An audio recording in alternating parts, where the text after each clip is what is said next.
This is an AI second brain that never forgets.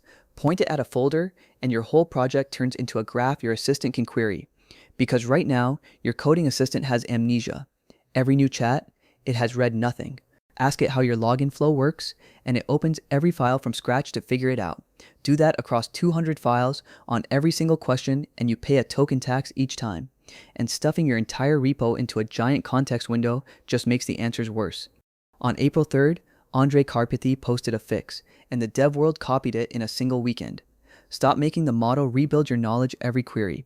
Give it a wiki it keeps up to date itself. 2 days later, a developer shipped exactly that as a tool called Graphify. From nothing, it blew past 90,000 GitHub stars in about 3 months. Pair it with Obsidian, and that graph becomes plain markdown you own. So here's the full picture: how Graphify builds the graph, why Obsidian is its home, and the 4 ways it falls apart if you get lazy. And this was not some quiet launch. It turned into a genuine wave. That Claude Code plus Obsidian idea pulled over 50,000 likes on X in a single week. One post declaring note-taking dead hit 54,000 on its own. Karpathy's little gist alone picked up 14,000 stars and 1,900 forks. First, the actual problem Graphify is solving. The usual fix for a big codebase is what's called RAG. Chop your files into chunks, turn them into vectors, and search for the closest matches when you ask a question. That works great for pros. For code, it's shaky, because the link between a function and the things that call it isn't about similar words. It lives in the call graph. You end up paying to load the whole library just to find one paragraph. Graphify flips that around. Instead of searching text on every question, it does the expensive reading once, up front, and squeezes your project into an explicit graph of entities and the relationships between them. After that, answering a question means walking the graph instead of rereading the files. It's exactly how a senior engineer works. Build the mental map once, then just follow it. And it isn't only code.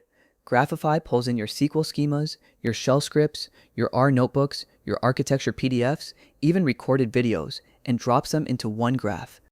Application code, database schema, and infrastructure finally living on the same map instead of in 5 different heads. Actually using it is almost boring, in the best way. Inside Claude Code, or Codex, or Cursor, you type /Graphify and point it at a directory. It grinds through the folder and drops a Graphify out folder right next to your code, with the entire graph saved to disk. It supports every big assistant, not just one. Here's the part one genuinely respect. Graphify does not treat every file the same way. It runs 3 separate passes over your stuff, and each one has a completely different story about where your data ends up.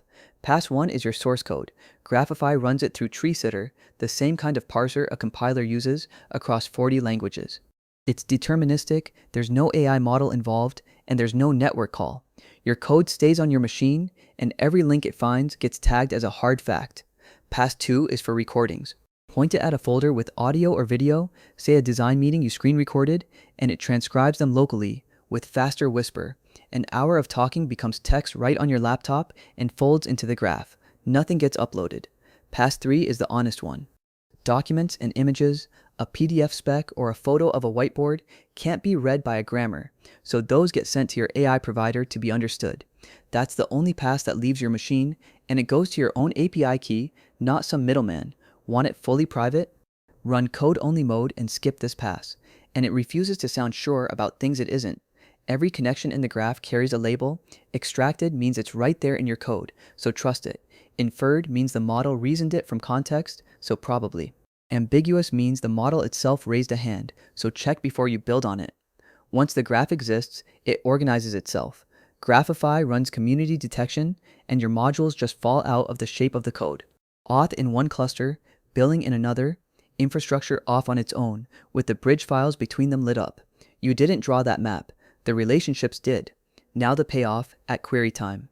You ask, how does a user log in? Instead of loading 50 files, Graphify walks the graph and hands back a short path. 3 hops, 0 files opened. Your assistant reads a few node summaries instead of half the repo. And querying isn't just one trick. Graphify Explain hands you a plain English tour of any entity. Graphify Path finds the shortest chain between 2 things, say a user and the database pool it secretly leans on. And Deep Mode goes hunting for the fuzzier, inferred links a quick pass would skip right over. Graphify puts a number on all this, about 71 times fewer tokens per query on a mixed codebase. Now, that's their own benchmark on their own data, and nobody outside has reproduced it yet, so take the exact figure with a grain of salt. But the direction is obviously right. Walking a map is cheaper than rereading the whole library every time. And that one graph isn't trapped inside the tool. Graphify exports it every way you'd want. A clickable HTML graph rendered with viz.js, plain JSON for scripts, a markdown report of your busiest files, a Neo4j database, even an MCP server, so any agent can call your codebase graph like a built-in tool. It also stays current without you babysitting it. Every file gets a SHA-256 hash, so the second run only rereads what actually changed. Add a git hook and the graph rebuilds itself on every commit. Your assistant sees a map that matches the exact branch you're standing on. So where does Obsidian fit? Obsidian is a notes app built on plain markdown files that live on your disk, not on someone's server. Around 1.5 million people use it, and its plugins just crossed 100 million downloads. It's the natural home for a brain you actually want to own. Point Graphify's Obsidian export at a vault, and your graph turns into real notes. Every entity becomes a page, every relationship becomes a wiki link, and Obsidian's graph view shows the whole thing as a web you can wander through. Your codebase as a mind map you can open on a Sunday. Then you close the loop with a plugin like Claudian, which drops Claude Code straight into the Obsidian sidebar. Your vault becomes the agent's working directory. It can read your notes, write new ones, and run commands without leaving the app your knowledge already lives in. And Graphify isn't the only door in. You don't have to hand over full write access on day one. Smart Connections just surfaces related notes using embeddings. Cudge is the self-hosted, run-it-all locally option. Copilot for Obsidian gives you vault-aware chat and is already past 100,000 users. Start light, then give it more rope. Underneath all of this sits Karpathy's actual design, and it's refreshingly simple. 3 layers. A raw folder of sources the AI leaves untouched. A wiki layer the AI does own, where it writes pages and keeps the crosslinks honest. And a schema file that tells the model how your wiki is laid out. 3 operations keep that wiki alive. Ingest pulls in new sources and updates every page they touch. Query searches the wiki and answers you with citations. And Lint runs a health check for contradictions, dead pages, and stale claims. Remember that word, Lint. It comes back to bite people. And what gets me is how old this idea actually is. Karpathy traces it back to 1945, to Vannevar Bush's Memex, the dream of linked trails between your documents.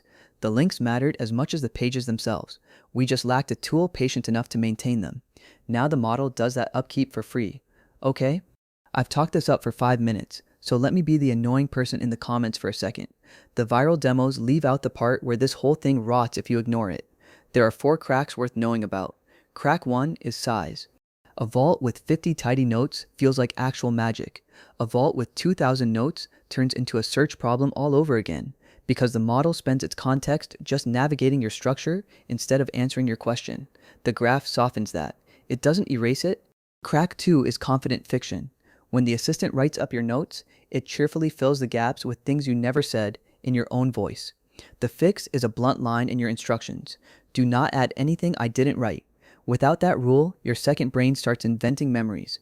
Crack 3 is feedback loops. The AI writes a page, then weeks later cites its own page as a source, then builds on top of that.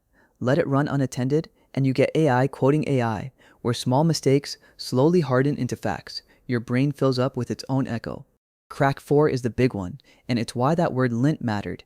Karpathy built a cleanup pass into the design on purpose, and almost every tutorial skips it. 5 minutes a week, read what the agent wrote, prune the stale pages, kill the contradictions. Skip that, and the whole thing decays into noise. Do it, and it compounds into something real. So, my honest take, a second brain that never forgets is genuinely here, and it's the best version we've had. But that memory cuts both ways. It also keeps every bad note and lazy guess unless you clean up after it. Own your markdown, keep it on your disk, and treat that weekly lint pass as the rent. And if you do one thing this week, start almost embarrassingly small. 1 folder, 1 graph, 1 vault. Let it earn your trust on a project you already understand before you feed it your entire life. The people who win with this aren't the ones with the slickest demo, they're the ones whose vault still tells the truth 3 months from now. That's the whole build. A brain that finally keeps up with you. See you in the next one.